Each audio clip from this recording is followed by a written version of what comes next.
Bienvenue sur le podcast de l'aviation présenté par Frédéric Beniada. Bonjour à tous et bienvenue dans le podcast de l'aviation. Avec cette semaine un coup de projecteur sur la région Asie-Pacifique avec Franklin Aubert, directeur marketing et communication de Singapore Airlines. D'abord, Franklin Aubert, comment va Singapore Airlines ? Alors, 9 mois après le début de la crise du Covid, sur les 6 premiers mois d'exercice en cours, donc qui a commencé au mois d'avril et qui se terminera en mars prochain, notre revenu est en baisse de 80% au niveau du groupe et le nombre de passagers a baissé de plus de 90%. Donc c'est un impact très significatif. Pour vous donner encore quelques chiffres, sur les 6 premiers mois de l'année, le groupe perd à peu près 3,5 milliards de dollars, ce qui est beaucoup. Mais qu'il faut quand même relativiser puisque dans cette perte, il y a une partie importante qui est liée au remboursement des billets. Et nous avons également provisionné des dépréciations d'actifs puisque nous savons à ce stade que nos plus vieux avions ne revoleront pas à la sortie de la crise. Donc nous avons déjà provisionné la sortie de 26 avions les plus âgés de la flotte. Vous avez, j'imagine, comme toutes les autres compagnies, lancé un vaste plan de réduction des coûts. Alors effectivement, ce qui a été extrêmement nouveau dans cette crise, c'est la soudaineté avec laquelle les frontières se sont fermées pour un groupe comme Singapore Airlines qui fait l'essentiel de son trafic en intercontinental. D'autre part, il a fallu prendre très rapidement beaucoup de mesures urgentes. Très concrètement, la première des urgences, c'était de préserver la liquidité du groupe. Donc dans un premier temps, nous avons renforcé le capital du groupe en procédant à une augmentation de capital de 15 milliards de dollars. Nous avons également négocié des prêts relais avec les banques de Singapour. Nous avons ensuite, comme toutes les compagnies, procédé à des mesures d'économie, des mesures assez classiques, gel des embauches, du congé sans solde, des baisses de rémunération pour les plus hauts salaires. Nous avons également été malheureusement contraints de nous séparer d'un certain nombre de navigants, à peu près 10% de nos navigants, 2400 personnes. Ça, c'était l'urgence absolue, mais dans le même temps, ce qui était très nouveau dans cette crise, c'est qu'il fallait en même temps, bien sûr, s'occuper de nos passagers, nos clients. Nos passagers, puisque certains étaient à rapatrier de manière urgente, et ça a été une véritable course contre la montre, parfois notamment pour ceux qui étaient en Australie ou en Nouvelle-Zélande, de les rapatrier en France au fur et à mesure que les frontières se fermaient. Nous avons également dû, ce qui était la moindre des choses, proposer des alternatives à nos clients dont les vols avaient été annulés. Et puis nous avons aussi dû, et c'était l'essentiel du travail même, s'occuper de repenser totalement la chaîne passager-équipage pour garantir et au sol et à bord un environnement sécurisé pour voyager. C'est assez curieux, il y a finalement eu très peu de cas de Covid à Singapour. Vous l'expliquez comment ? Alors effectivement, la situation à Singapour a été maîtrisée assez tôt, puisque pour vous donner là encore quelques chiffres, on compte aujourd'hui à Singapour moins de 30 décès liés à la Covid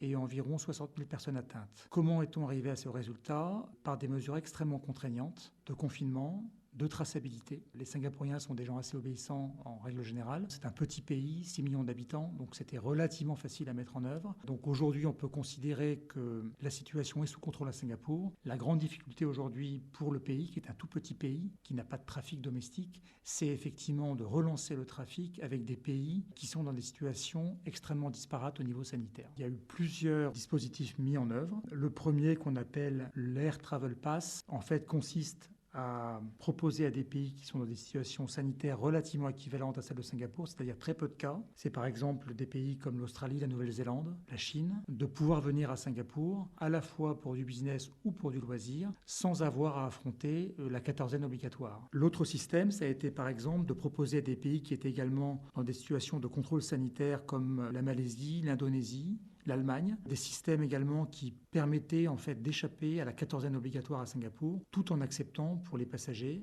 des contraintes de traçabilité une fois arrivés à la destination. Alors on sait que le trafic reprend progressivement sur l'Asie, essentiellement sur le marché domestique, mais vous n'avez pas de marché domestique. Alors effectivement, aujourd'hui, on se rend compte que les pays qui reprennent, ce sont essentiellement les gros marchés asiatiques ou indiens qui ont un gros marché domestique. C'est évidemment pas le cas de Singapour, qui n'a pas par définition de marché domestique étant donné la taille du pays. Donc notre espoir, c'est en sortie de crise, c'est de retrouver les très forts taux de croissance que nous avions en 2018, en 2019, où l'Asie-Pacifique était réellement le moteur de l'aviation. Votre marché aujourd'hui, il est où ? Notre marché aujourd'hui pour la France, il est essentiellement au niveau loisir, sur la Thaïlande, sur le Cambodge, sur les Philippines aussi. Au niveau du business, il est principalement sur l'Indonésie, sur Jakarta, sur la Malaisie, Kuala Lumpur. Ce qui est assez étonnant en fait, c'est que malgré l'effondrement du trafic, on s'est rendu compte qu'entre l'Europe la France en particulier et Singapour, le trafic n'avait jamais totalement cessé. Pourquoi ? Parce que nos principaux clients corporate, notamment les grandes entreprises du CAC 40 qui sont dans la défense, dans l'énergie, dans le BTP, l'industrie bancaire également, continuent malgré tout à voyager en Asie-Pacifique. Et pour la partie plus loisirs,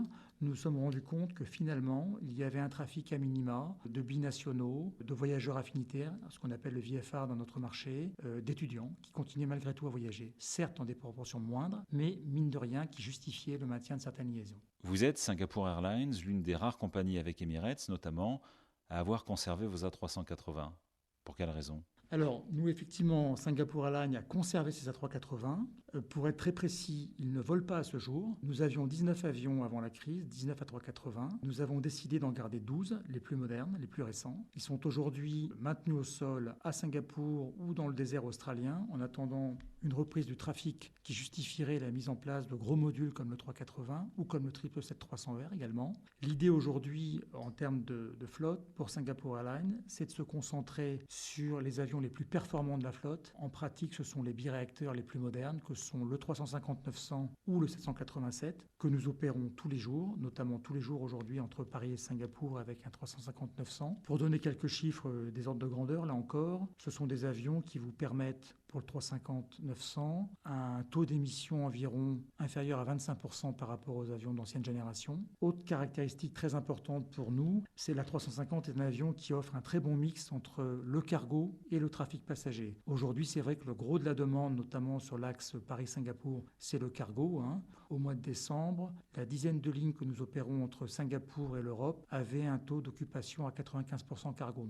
Vos perspectives de sortie de crise, vous êtes plutôt optimiste, plutôt pessimiste ? Il est très difficile de faire des prévisions à ce stade, étant donné le manque de visibilité. Nous sommes quand même relativement optimistes pour plusieurs raisons. Premièrement, le trafic n'a jamais cessé entre la France et Singapour, et au-delà de Singapour, les pays que nous desservons, 60% de notre trafic en l'occurrence. Deuxièmement, l'Asie-Pacifique était, avant la crise, le moteur des compagnies aériennes et le moteur de la croissance. Et puis, peut-être plus concrètement pour la France, nous rencontrons régulièrement nos passagers, nos clients, soit en direct, soit à travers des centres de réservation, soit à travers les réseaux sociaux. Et tous nous laissent entendre ou témoignent de leur envie de revoyager le plus tôt possible, notamment en loisirs.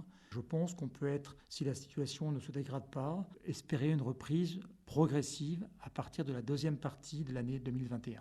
Merci Franklin Aubert, directeur marketing et communication de Singapore Airlines pour le podcast de l'aviation. Merci Frédéric Beniada.